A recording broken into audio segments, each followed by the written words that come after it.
Yeah. We'll call the meeting to order. It's good to see everybody who made it. Usually we don't, on Thursdays, have as many people, eh? Mary and I are talking about maybe we go back to Fridays because people got kind of used to that in their brains, but we'll have a discussion about that, try to figure that out. We'll call the meeting to order. Can I have roll call, please, Lisa? Eltoff. Here. Bigwood. Here. Von Sack. Here. Carlsrud. Erdman. Tom Erdman. Johnson. Here. Mahoney. Here. And for Nielsen, we have Brian Riley. Is he here? What? Brian? Schmaltz. Schmidt. We have Mark Richard. Okay. Yep.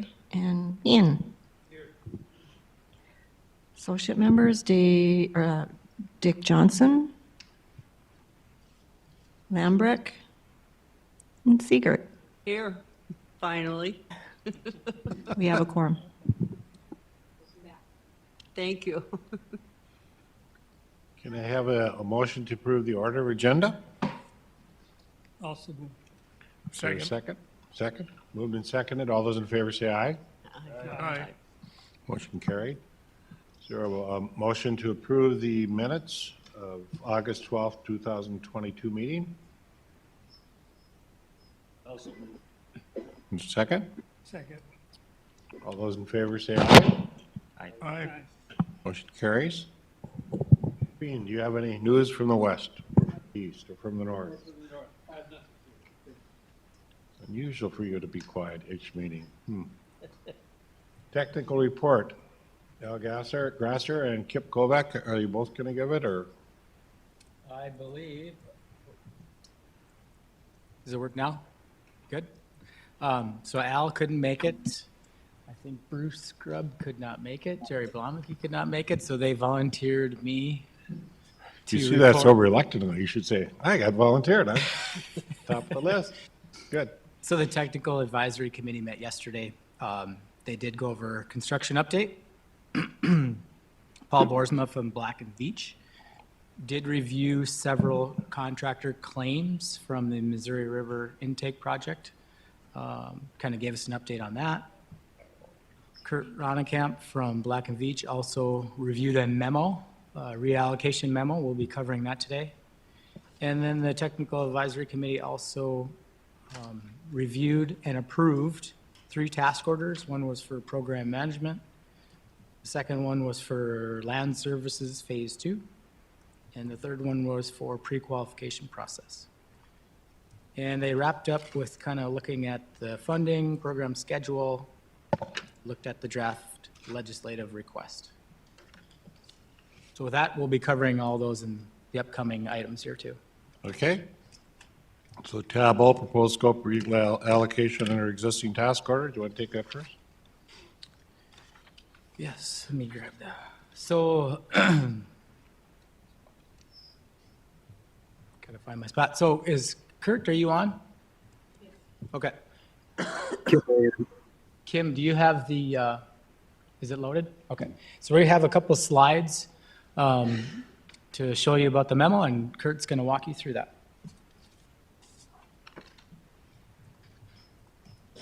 Thank you, Kip. The letter that he is referring to appears on page 14 of your board books.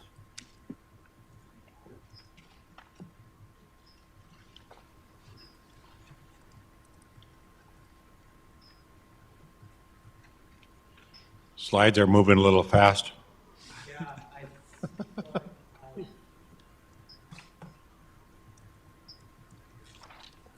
Is there a way I can exit out of this and go right to Kurt's? There we go. Yes. Thanks.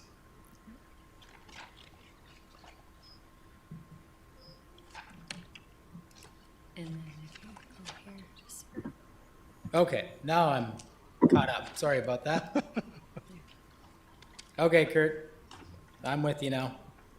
Okay, if you could could advance to the next slide, please.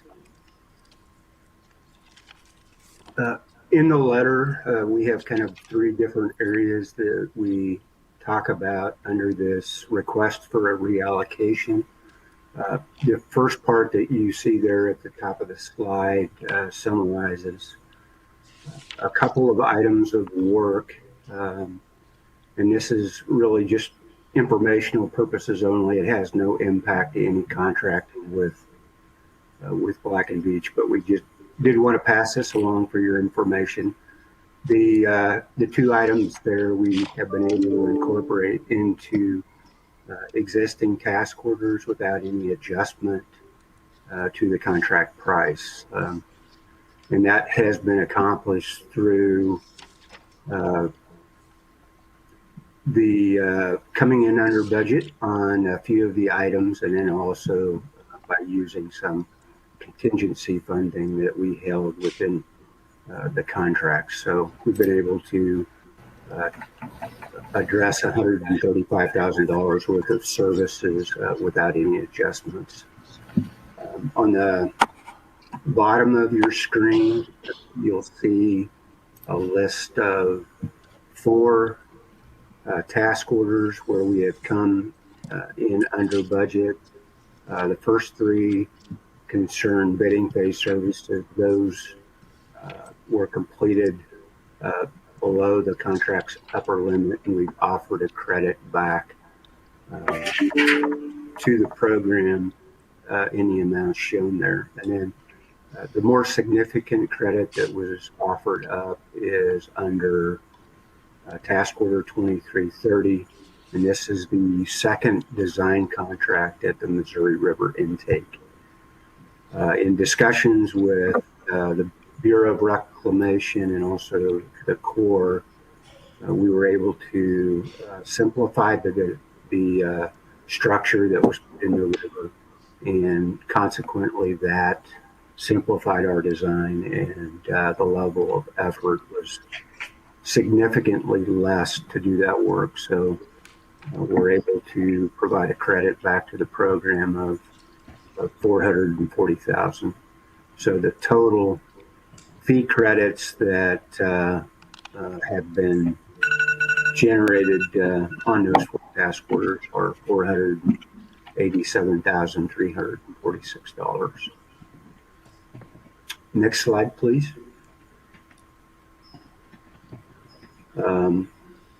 Offset by those credits, we do have some additional work that has already been undertaken, and that some work that will be done in anticipation of what we see on these task orders.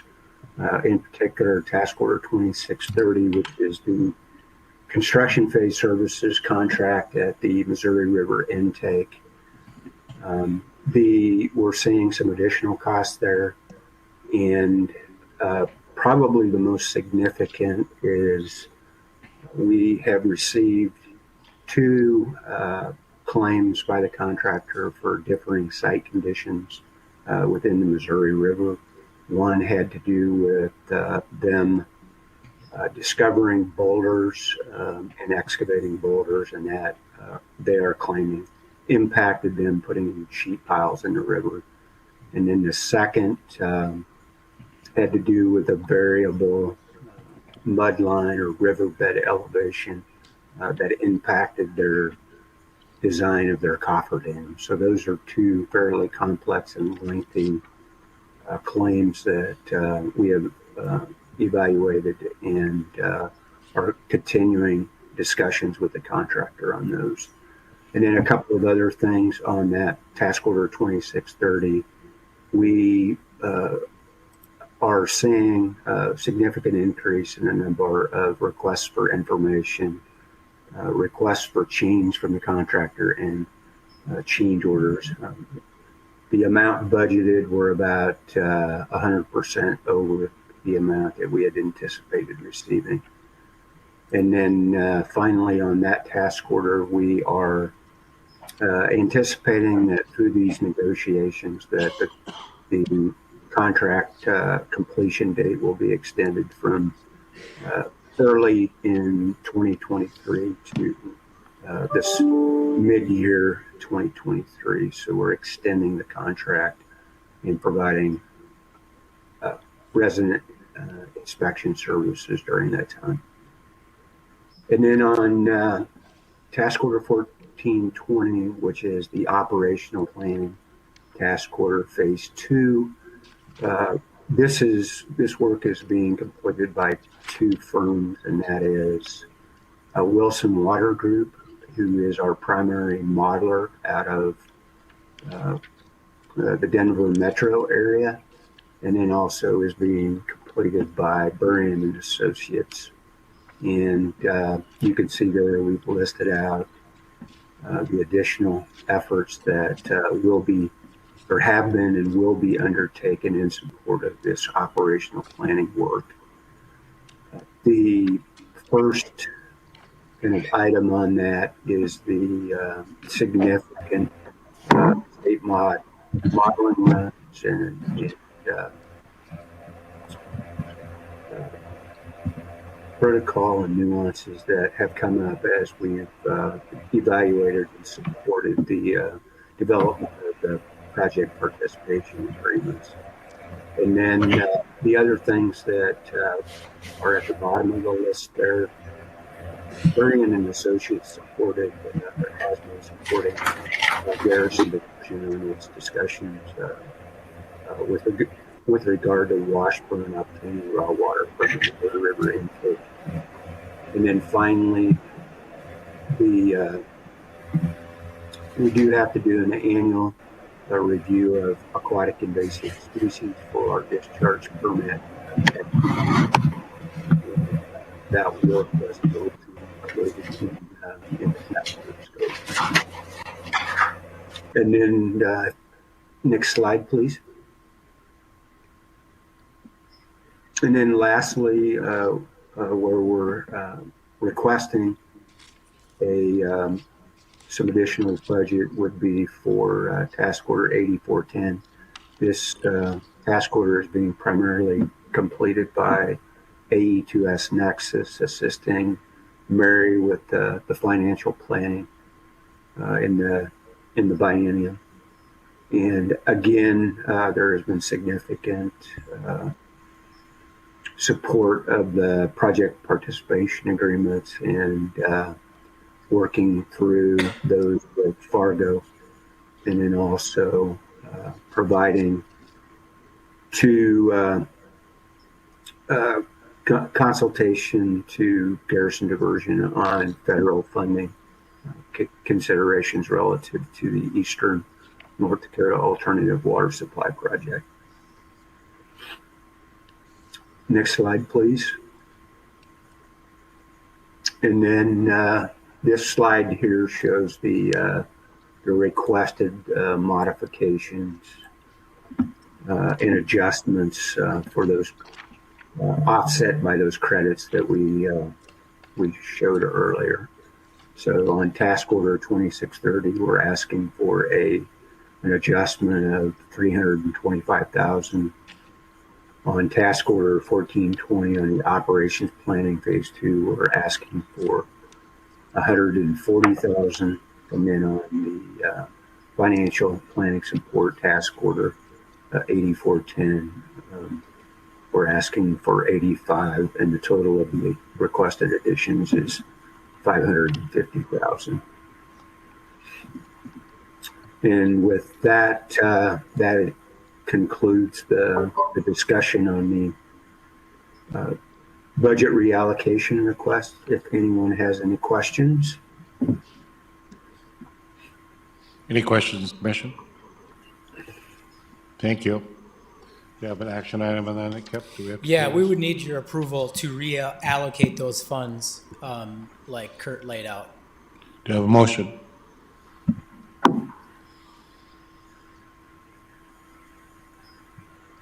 Okay. Carol makes the motion. Is there a second? She can't, can she? Second. Mark, any discussion? I don't think I can. I, no, I'm sorry.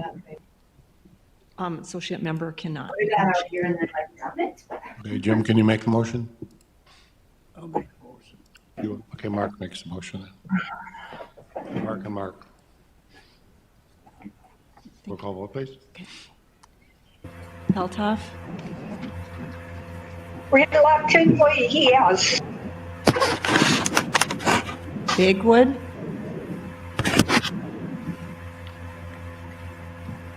Rick Bigwood, Honsack, Yes. Carlsrud, Erdman, Yes. Johnson, Mahoney, Yes. Riley, Yes. Schmaltz, Yes. Pritchard, Yes. Meehan. Yes. Oh, I forgot Schmidt, sorry. Nope, that's Richard, okay. Motion's carried, sorry. Thank you.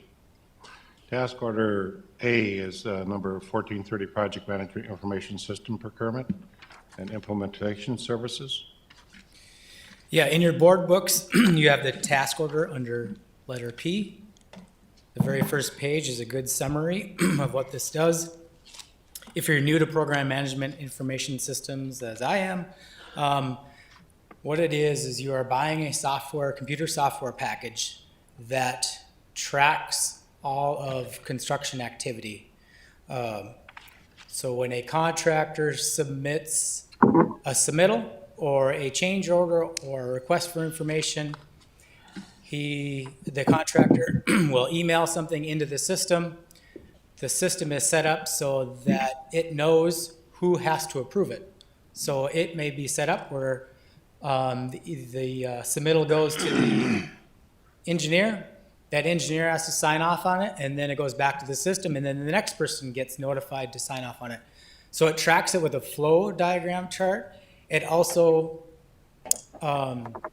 notifies people who's next in line. That's just one example. Also, it'll track all of accounting applications. So you're really only entering in costs one time. And then that one time you enter in a cost for a contract, then it can be used down the line for various different reports. So the software package that we settled on, we looked at several of them. There was a group of us that went through interviews, several online examples. We chose eBuilder. And what really pushed us towards the eBuilder is it really matched up well with Garrison Diversion Mary's accounting software. So that's kind of really the big reason why we chose that one. This task order will allow us to purchase the software. It'll allow us to have eBuilder and Black & Veatch customize the software for particularly the Red River Valley Water Supply Project. And then it also will cover all the training for Garrison Diversion, LAWA, and contractor training to use the system. And then lastly, we'll also look at key, what do they call them? Key performance indicators.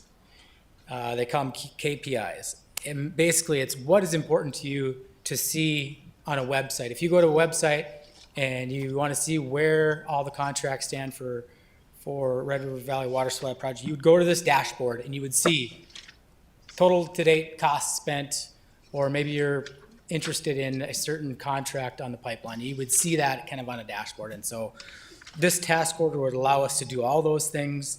On page P at the bottom, it shows a very quick summary of kind of that breakdown of the costs. Task order management, $24,000. Third-party meetings, $13,000. Configuration services by Black & Veatch, $14,000. The purchase and the implementation, $403,000. And the kind of the report and the dashboard type customizing, $41,000. The total cost of this task order is $498,000. And just to remind you that your technical advisory committee also reviewed these yesterday and did approve all these. So we'd be asking you today for approval on this, or any questions. Isn't it almost a required function we have to have? I think if the contracts, if the funding out of the legislature stayed fairly small, whatever that number is small, but if we're going to get into, over 50 million, over $100 million, definitely this will help us organize, be efficient in all those contracts that would be going on. So we feel like this is a 6-month implementation period to get this up and running. So we feel like by July, we could have this ready to go in hopes that our legislative session is really good. John Chalkley, doesn't the diversion have something like this as well?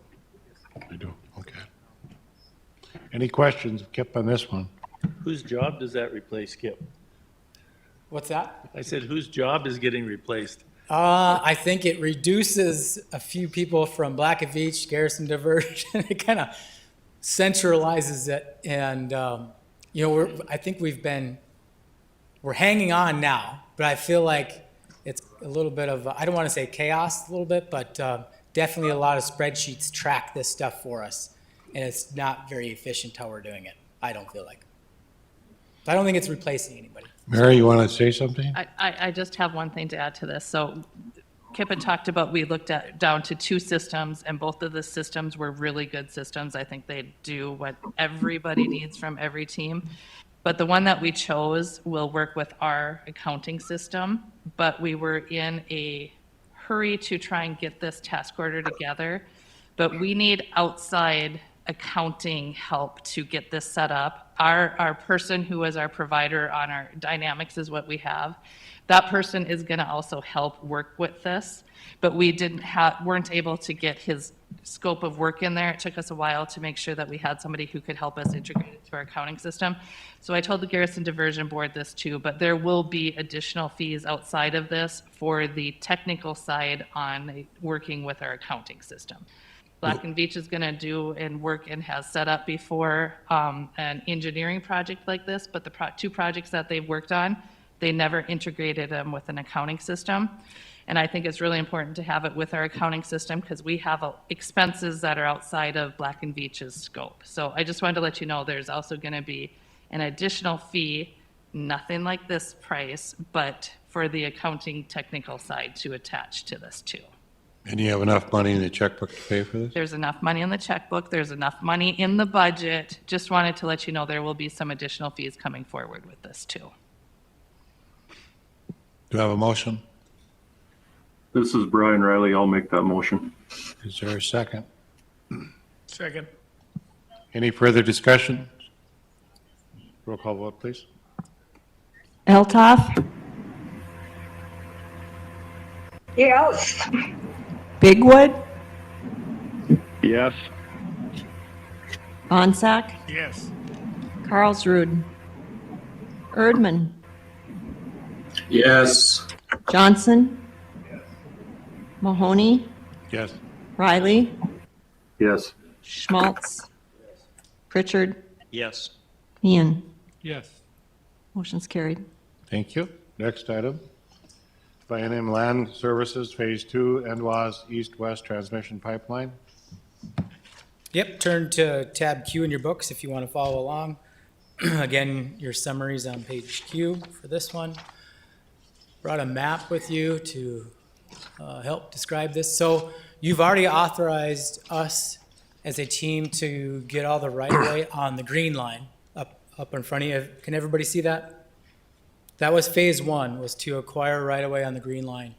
This phase 2 allows us to do the same thing on the yellow line. The yellow line's 32 miles. We consider that the NDOS portion that takes us over the canal. There's approximately 69 parcels, 32 miles long. The cost of this task order is in the middle of your page there on tab Q. Task order management, $104,000. Most of this is in the survey support services, $350,000. GIS support system, $87,000. Right-of-way support, so that's having KLJ go out and call and knock on doors and ask for voluntary signups. And then the GIS administration and support, $39,000 for a total of $727,000. This, towards the bottom there, will allow the surveyors to go out and do their final surveys, actually come up with the legal descriptions that are required for an easement. It'll issue garrison diversion survey certificates. That's what's needed if you're going to get an easement, and you have to submit those to the courthouse. It'll allow us to put all this stuff into our GIS mapping system. It'll allow us to do all the title and ownership research, land agent services. And let's see, I think that's all the maps I had. I'm just going to go right to the cost here. And so I'd take any questions with that one. We've talked about NDOS over the last year, and now we're getting to that point of making it happen. Do you have a motion?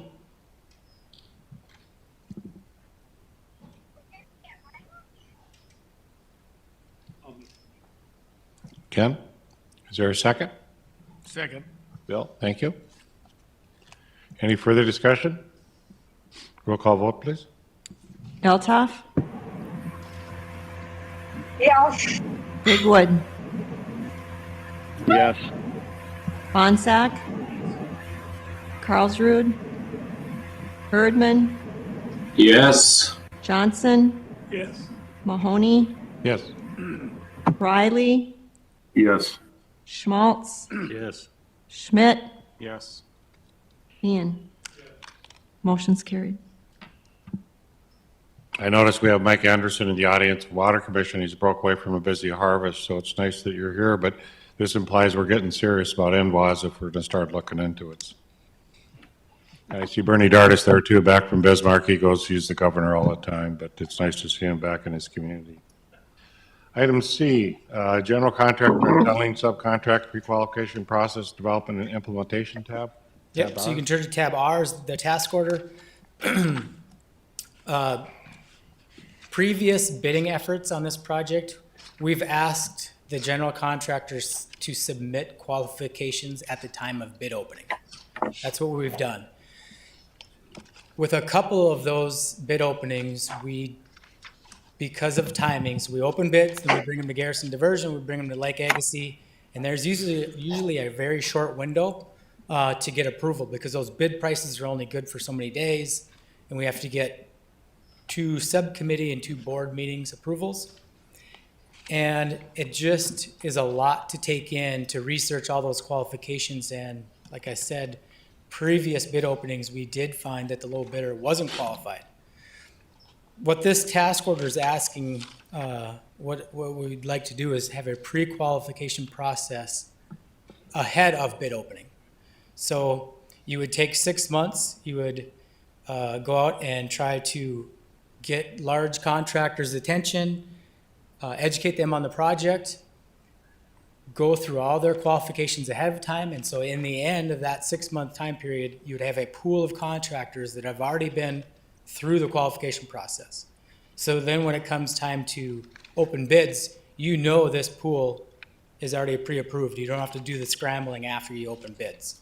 The task order, let's see here.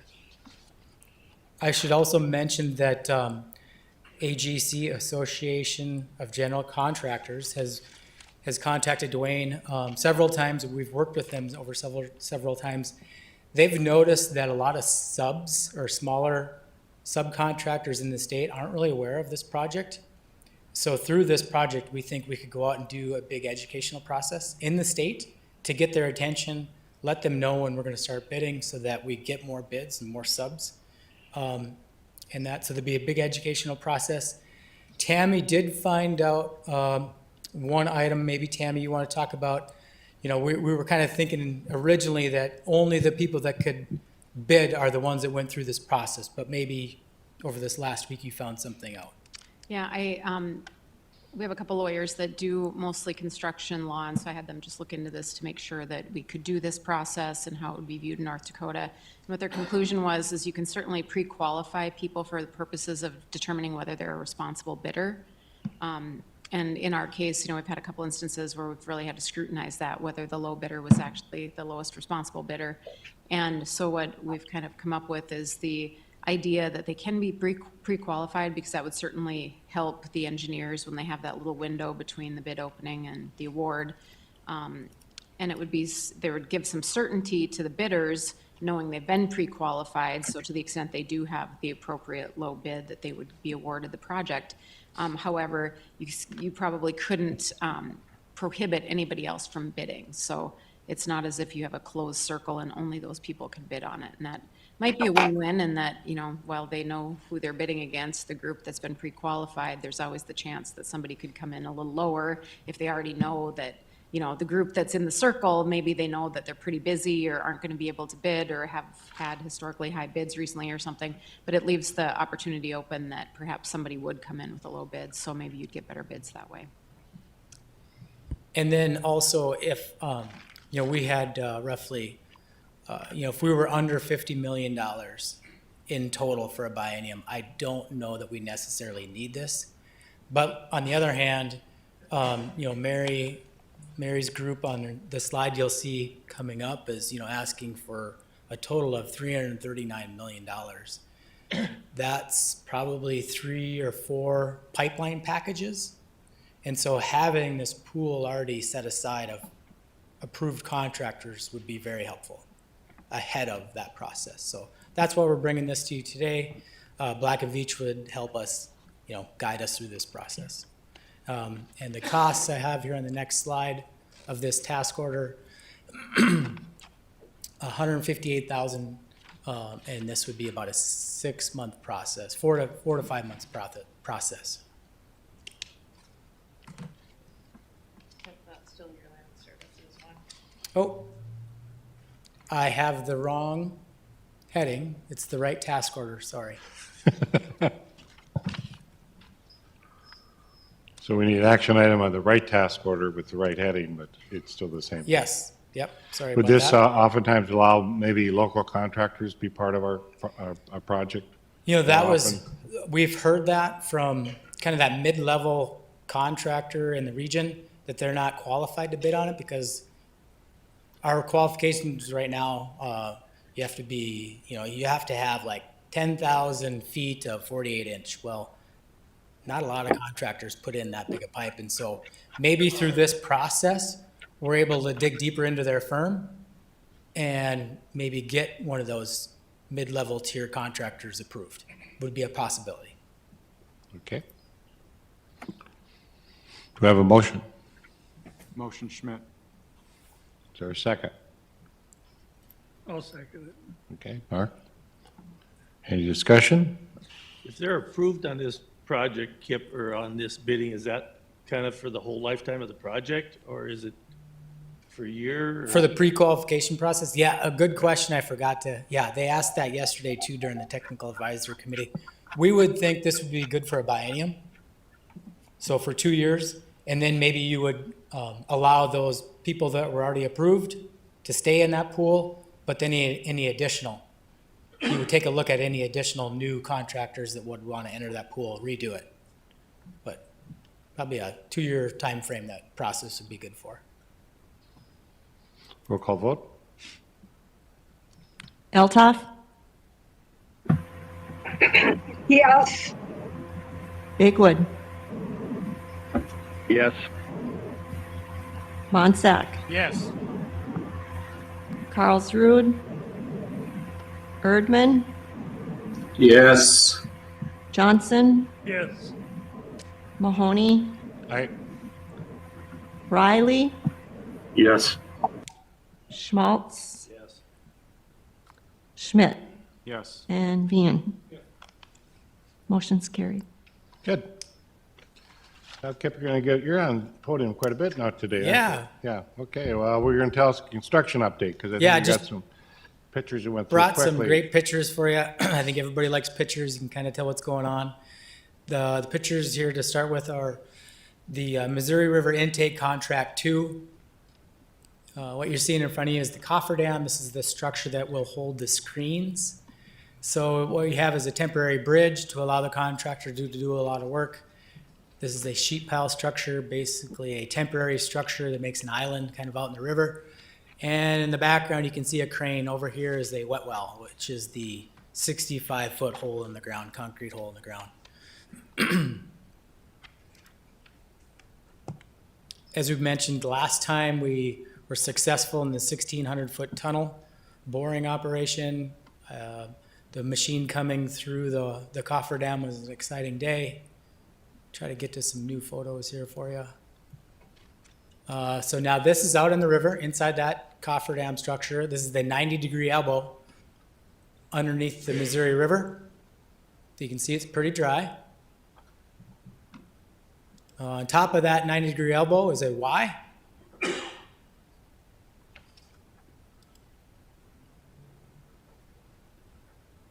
So all that was set into place, welded, bolted on. That eventually gets filled up with kind of a low-strength concrete. Anybody has questions, please jump in whenever. There's kind of the right after the pour.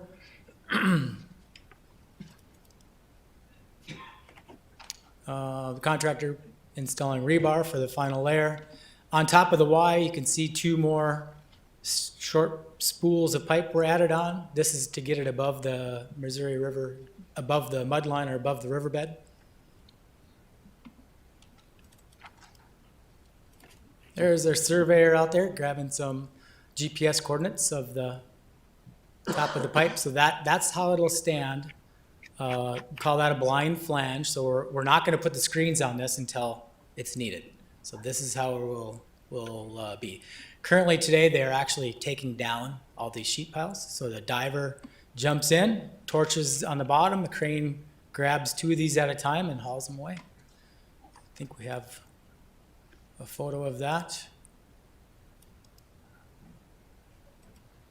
There. That was started, I think, yesterday. So a diver's underneath there cutting those sheets off and bringing them to shore. Within about a week's time, that site should really be cleared out. Oh, Hi. say, is that network closet, is that over here? Can somebody mute their home phone there, please? Take an access. So moving to the other end of the tunnel, so this is the wet well side. The 2 feet floor was defective from contract 1 due to seepage. So this contractor, we had him tear up that 2 feet, and then in the end, they had to put 3 feet back. And so we just have a few photos of that process. That 3-foot floor will be pinned to the section underneath it with rebar. They had to install some drain tile basically in the bottom to deal with the seepage while they were pouring concrete. There's a pretty good look of the entrance to the tunnel. And as it looks basically like today, this is how it looks today. So you have the final floor, and there's a kind of T-looking structure. So this will actually be a wall. I can't tell you the height of that wall. I should have looked that up. But basically this separates, there'll be high flow pumps in this side, low flow pumps on this side, and water comes in from the river and spills over this wall. Over the next couple weeks, they'll be actually adding a 2-foot concrete liner wall up this sides is the kind of the final process, along with that T wall. Any questions with the intake before going to the pipeline? Okay, contract 5A was that 1.25 miles. That's all wrapped up. Looks good, starting to get green out there. Like how it looks. I like this photo. There's our restoration work with an air release. Is there a question? No. And then moving over to 5B, contract that's going on right now, 9 miles, contract 5B right here. We definitely are using the 150-foot easement right away. We're using every inch of it. Before it goes in the hole, they do have to test the coating out there, and so that's what they're doing with this process. 90-degree bend here. And as of today, I believe today, they're going to be putting their last piece of pipe in this evening for the year. That'll take them to about 7,700 feet installed in the ground. So there's 9 miles, so a mile and a half is nowhere near where they need to be. However, they're assuring us that they're going to put more crews on it next year, and that they're going to meet their obligations. They have they have asked if they can push some of the pressure testing of the final product a little bit later, but we're currently working with Garney Corporation on that right now, what that's going to look like. And the pipe that they've installed this summer, they are going directly behind, and they're starting to restore some of that work. So that's my construction update. Any questions? Yep. Any questions?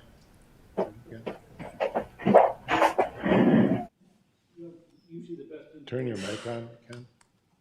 The best indicator of the future is the past, and they didn't do very good this job year, and they have commitments to next year to catch up. John, is there any way there's any type of financial guarantee we can get that they can, if they don't catch up, or is there some avenue there? Well, I would probably defer to Garrison's counsel, but on construction contracts, there's typically liquidated damages, performance bonds, and payment bonds. I didn't read the structure of the agreement, but I'm sorry, Judge. maybe defer to Tammy on that one. Yep, that's all included in the contract, so certainly, there's a question of when, if they push beyond the deadline for substantial completion, we do have the opportunity. And I can't remember how much it is a day, do you recall? It's 2,000 a day. Okay. So if their final completion or substantial completion is supposed to be November 1st of 2023, but they don't get it done until the spring of 24, that's roughly $400,000 worth of liquidated damages that they'll setting themselves up for. So that's what we're kind of dealing with right now. Be honest with you, that's not a lot of money, I don't think, $400,000. I think it is, but it's certainly plenty, but in the light of the dollar amount or how much. We're definitely pressuring them for more crews. That's what we're doing right now. We're really pressuring them to put more crews on it next year so they don't fail. And we're trying to use all the leverage we have. I think we have a lot of leverage, considering they only put a mile and a half in. That can also be taken into consideration the next time they try to bid into, if they're the lowest responsible bidder and yet they miss their deadlines. You can take that into consideration when you're making those decisions. And so that's something that you also hang over their head in a case like this with a multi-year and multi-project build. Any other questions? Thanks, Kip. Yeah. Work plans got update? Just gave you my report. It's a narrative in your book. Basically covered all that stuff already. The only added thing that's in there is the updated costs to date on each contract. So with that, take any questions. If not, I think that finally wraps me up. Very good. Mary, you're finally up. Program schedule. Sure. If you would please turn to tab T in your books.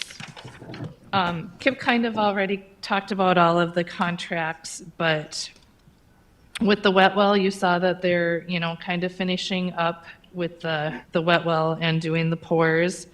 Cheyenne River discharge, the outfall, that one we have closed out.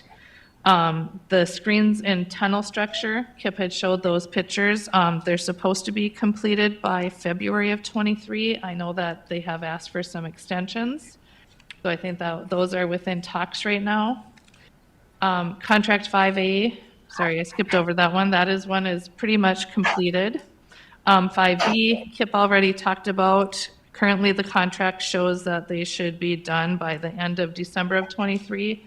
They're asking for extensions, so that's in talks as well. So this is currently what we have in the contracts. Kip had already talked about that they're asking for some extensions on some of the contracts, so I assume those will be negotiated. Any questions? Planning level budget, Barry? Sure. If you turn to tab U in your books, this is our planning level budget. This is since pretty much the construction really started going with conceptual and preliminary design. Up in the top half in the yellow are all of the projects that we have completed. $28.7 million has been expended. In the blue is kind of some of the trailing items that we have from the 1921 biennium. We have $2 million estimate on that, 1.6 expended. We have about 333 remaining in that. In the green is what I would say is our current efforts, everything that it is besides construction. And on that, our current budget is $14.9 million. We've expended almost $6 million, have almost $9 million outstanding. And down in the orange is everything that's associated with the construction. And with all of our construction projects ongoing that Kip has been showing, dollar-wise, how much we have been invoiced and paid, we're at 36% complete. It is $93 million effort. We've expended $33 million and have $59 million outstanding. So total for the total program, we're at about 50% complete. We have a $139 million effort. We have expended $69.7 million, have $69.2 million outstanding. So, Mr. Chairman, that is just an overall wrap of what's going on with the program. Any questions? Looks like we're finally spending some money, huh? We're spending money. Okay. Work plan funding or tab V? Yeah, tab V is the 21-23 work plan budget. That's the $89.7 million budget. There are no changes to that. It just shows where we anticipate spending the funds. As Kip was doing some reallocation task orders today, we're reallocating a little bit, but everything that you've been asked to approve is within this budget. So there are no changes to that. Our next thing is the draft legislative request. Yes. I'm sorry, I don't think that we have the PowerPoint slides for that, but as we've been working on our draft legislative budget, the State Water Commission always has a water development plan that all water projects in the state are asked to put requests in for. In talking with our entire team, we came up with a $339 million budget. And with that is a $255 million request from the state for at a 75-25% cost share. So that's probably our number one request, is to get funding this biennium. We have always been talking that a 6-year build is the most efficient for this project. So we have been showing a 6-year build. We've been talking with some senior appropriators on the Senate side, and that 6-year build had some quite hills in it and a few bienniums that they were uncomfortable with. So they're pushing for more of an 8-year build. Last biennium, we were able to achieve that 40-year 2% loan. It sounds like that is still available and capitalized for this upcoming biennium. We want to work with the Bank of North Dakota to see if we can work some debt sculpting into that, since we're planning to the year 2075 for this project, and let communities grow into their payments. So that's going to be an ongoing one. And then the other one that we're talking about is seeing if the state would carry part of the cost for economic development. It's hard. We understand that it's really hard for systems to pay for projects that they hope to bring to their communities, but to have their current tax base or their current users pay for that project without the agri-industry or whatever economic development it is really tough. So we have some big asks that we're doing with the legislature this year. Didn't Dwayne Ducray go to the legislative committee and talk about 400 million at one time? Did I hear that he shocked that group a little bit? And we have been asked if we could spend 400 million, and without talking to the design team, I said we absolutely can spend another $100 million. It would be another pipeline construction contract. It would probably just be let in 24 or before the biennium was done. So to help smooth those asks, we did say that we could spend 400 million. so we're going to request physicals on all the legislative guys so the shock doesn't hit them when we ask for the money we need. But the group has looked at two ways of building this, is one is in 6 years and one is in 8 years, one is 10 years. The 6-year build is probably optimal utilization of money and funding if we do it that way. And what we're concerned about with inflation, as you delay, the price of the project goes up. So we've already know that we moved from 1.2 to 1.4 billion. And if you continue to delay, we'll have a continued increase in costs. So the strategy is afoot is how do we bring forth the legislative body? The longer you wait, the more it costs. So that is a really a big issue. Now, Senator Hoeven walked in here, and I think he's going to address the fact we asked the federal government for NWAS to go forward, and we asked the federal legislative team to come up with, I think, just a mere $400 million as well to help us out. And John, I assume since you're coming to this meeting, you're going to announce that you found the $400 million, and are glad to report that, so, just to help out an elective year. But would be curious as to how is that coming, and what can you tell our group?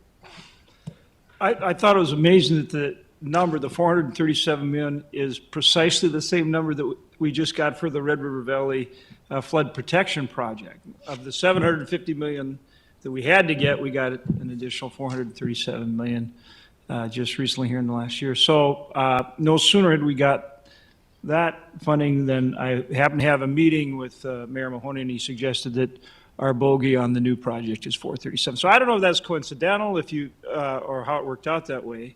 Shockley did it. Shockley. Shockley? Yeah, I should have known. But we're hard at work on it. The thing that I had hoped that we wouldn't have to do an authorization, but we do. In other words, we would just work on getting the appropriation. Obviously, I'm on energy and water, so I work on that directly. We went back right away. We were hoping maybe we wouldn't have to do another authorization, such that maybe we could even try to, be having something done this year before calendar year end, which is what you and I talked about.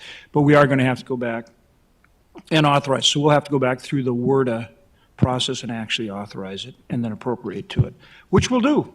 But it isn't something we can get done before year end, I don't think, obviously, because of the authorization requirement. It's not just an appropriation. But we will definitely work to get it, and we think we're making, good progress with the overall project in terms of NDOS and with interior. So, knock on wood, it's a big bogey, but we love working on these projects with you and appreciate the incredible team effort that you all are putting forward. And by the way, I don't know if you know this, but the mayor of West Fargo, Bernie Dardis, is here too. I saw him on the way in, so just so you know, he's keeping an eye on you. We always notice when anybody's here. And I saw the Minot crew last night. I won't say where I saw him, but I did see him last night. It wasn't in the bar. Well, maybe it was. Anyway, you got a great group. Thanks, and I didn't mean to crash your meeting. I just... Oh, it's perfect timing. We were just talking about legislative updates, so you came in just right on time, not like usually politicians are 15 It's to 20 that minutes. ESP we have, Mayor, Yeah, right? Thank you. Okay. Anyway, thanks to all of you for the work you're doing. Thank you very much. The other thing Senator Hoeven's working on is cost water coming out of the canal. So we got an estimate at first that's a little bit high. And I think we've told Interior that we want to relook at that as far as if we pull the water out of McCluskey Canal, what is your cost per gallon? So, Yeah, and I think we need to continue to work on that operating cost and see, we should get that down some. I do think it's high as well. I think we need to continue to push that. appreciate that. Anybody else want to give any instructions to the senator? Because he's a difficult guy to work with. Thank you very much for stopping by. Yeah. Mary, we done with that part now? I think we're done with that. I think that maybe we should just mention that we are scheduling some legislative workshops within the area. Kim has actually just secured them, I think, yesterday. So we're not ready to announce the dates because I don't have them memorized, but we'll send out an email to everybody because all of the Lake Agassiz and Garrison Diversion Board members will. So what we'd like to do in the legislative districts is give them an update of what the new plan is and kind of go through that with them, get some support out there and what makes sense.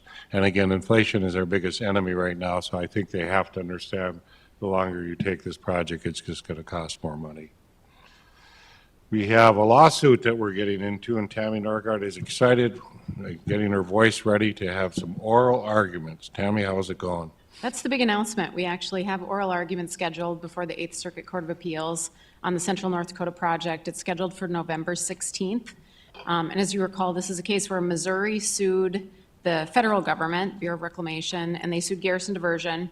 The state of North Dakota also intervened in that, so we've been working closely with the Attorney General's office and have been working with the federal attorneys as well.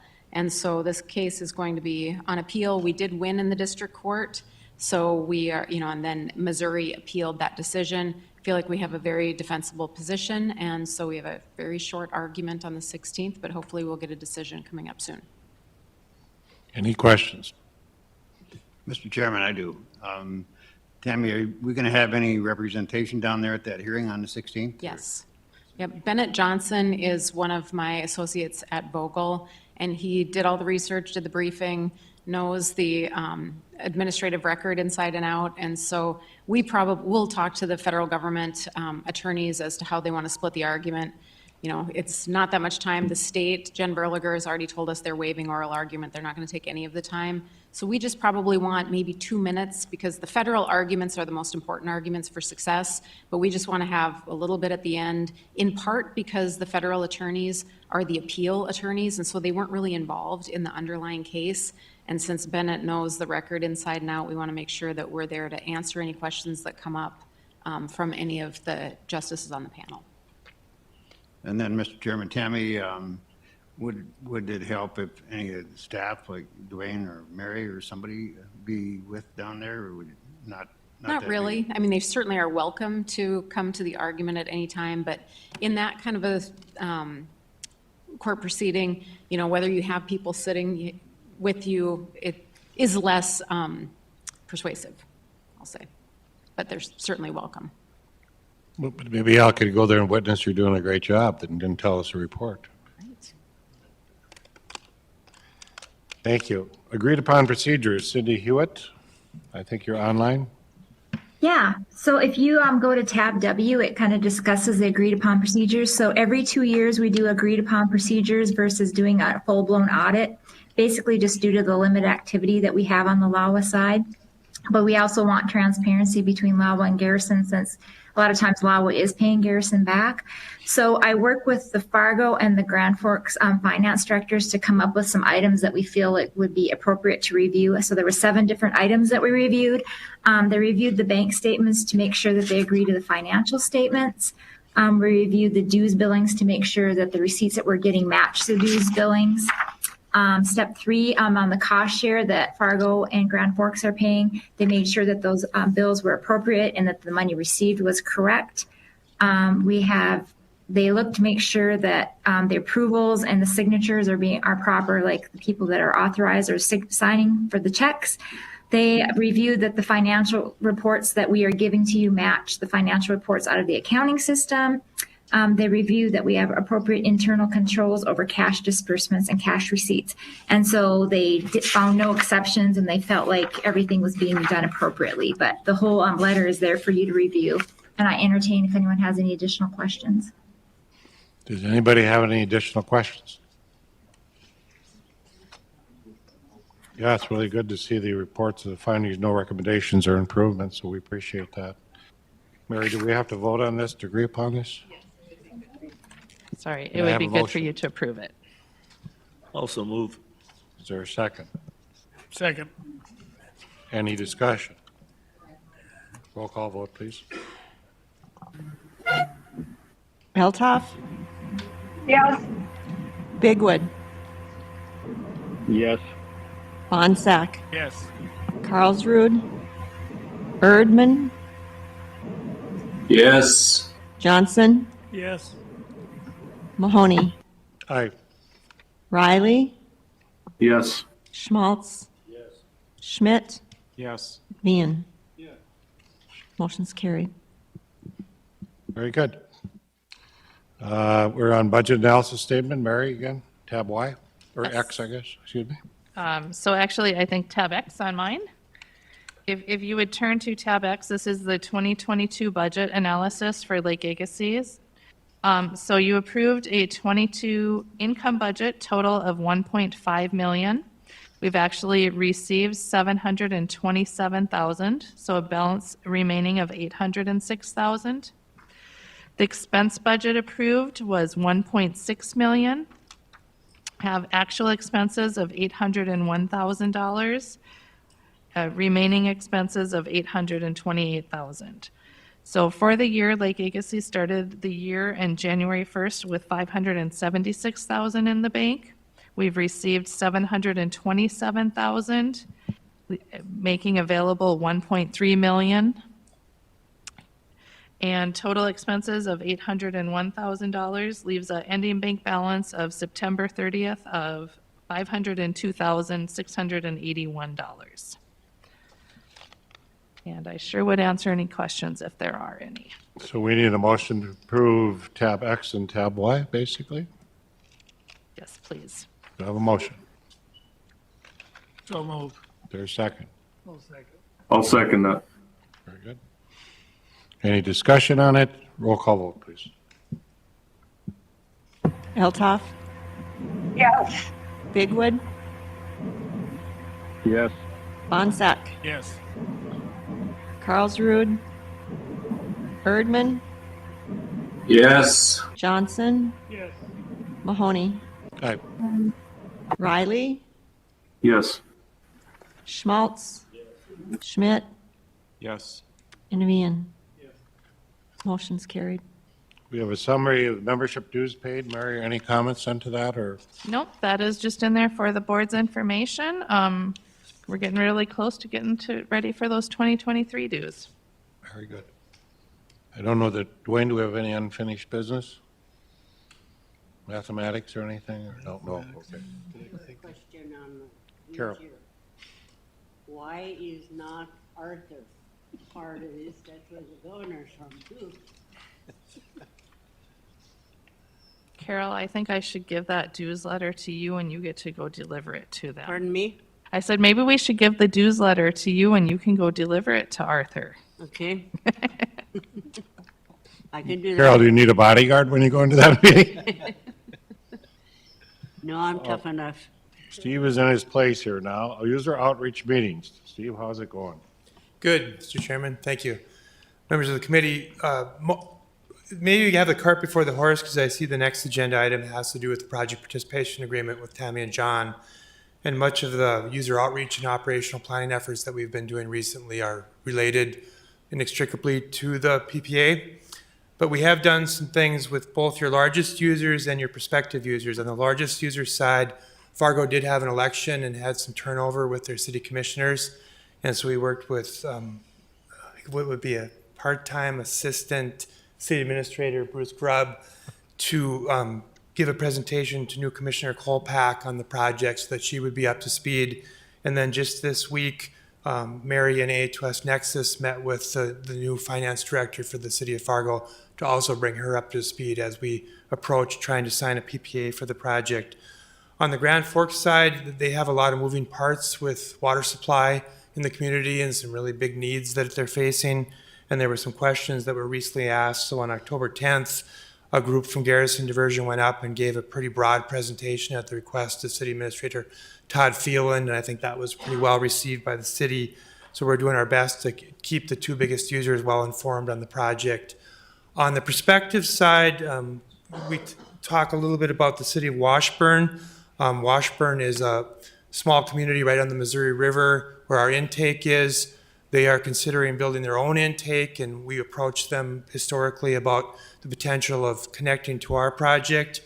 We did make another presentation to them at the September 12th City Council meeting.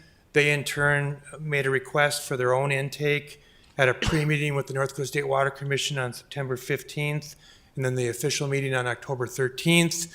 As I understand those meetings, the Water Commission tabled their request for their own intake and requested that they go back and have further discourse with us on the project. And so right after that meeting, I understand Dwayne DeCray, the manager for Garrison Diversion, sent out a letter to Washburn And then we even as recently as this morning, discussed some additional strategies to try to bring Washburn on board. Washburn would be a relatively small user. There's sufficient capacity at the intake to supply them. It would provide a very little incremental cost reduction to all the rest of the users if they signed up.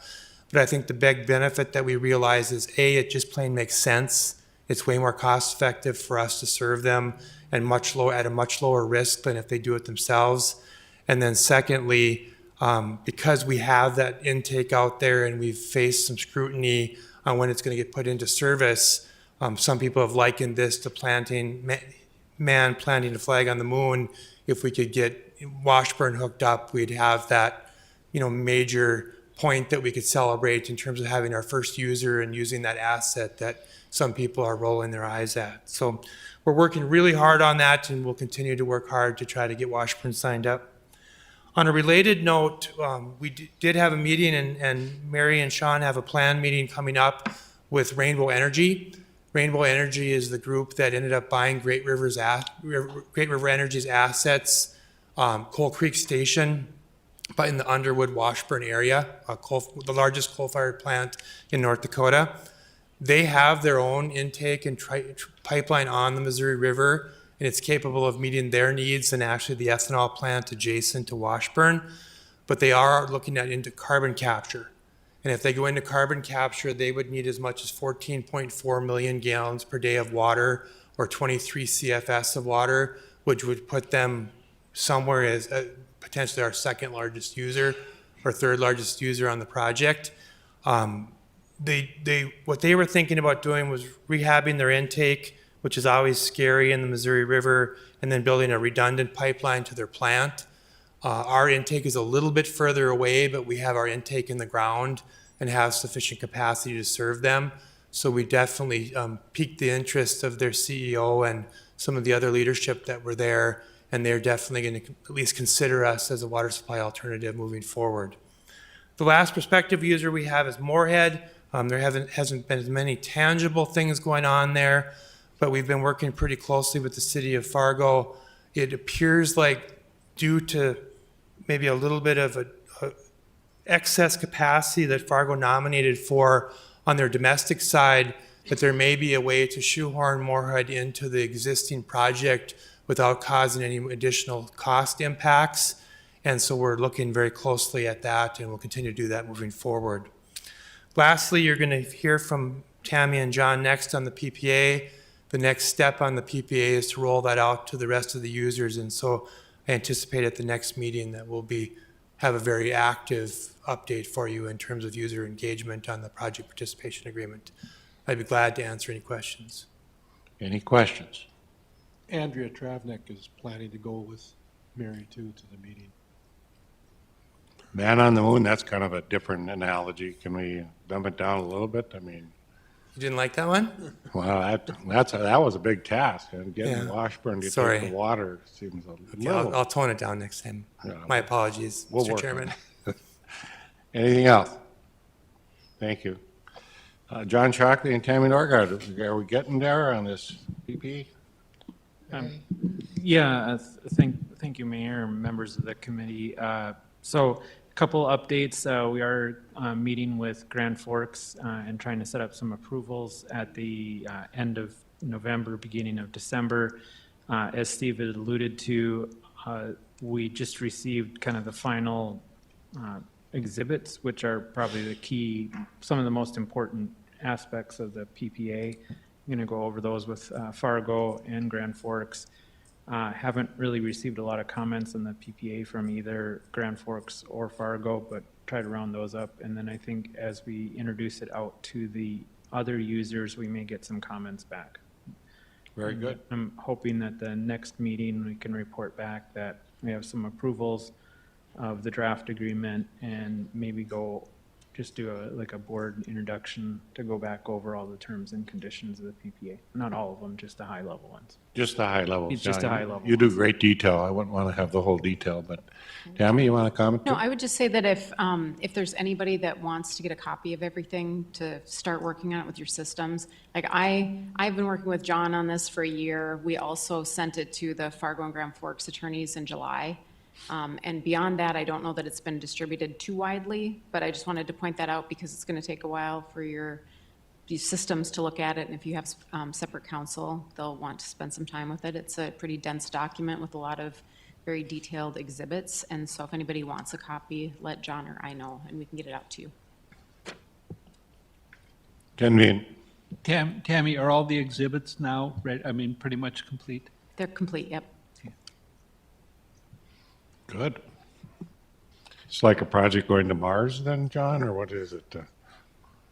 Just don't know if we're going to get these space programs going here. Any other business group has? Any new business anybody wants to bring up? There is going to be a social on December 6th in Bismarck with the legislative team, so if anybody can make that, please show up. Mary, do you have pins or anything that have water on them or something that we can make sure they know where we're coming from, or? Excuse me, Mr. Chairman, but we can push that onto our public relations team. All right, maybe Lisa can do something about that so we can make sure they know what we're there for. Mary and I are also going to look at the meetings, times, dates, and how often we may have them. We may go to a quarterly rather than every other month. We're just going to look at that. Of course, during legislative times, we oftentimes will meet every other month just because as things come up. This is an exceedingly important legislative session. They have more money than they have ever had, and they're more reluctant than they've ever been to spend it. So it's going to become kind of balance that we're going to have to look at, I think, in that regards, but would ask all of you to be very actively part of that if we need call out for help on it. So motion to adjourn? Is there a second? All those in favor say aye. We're adjourned. Thank you.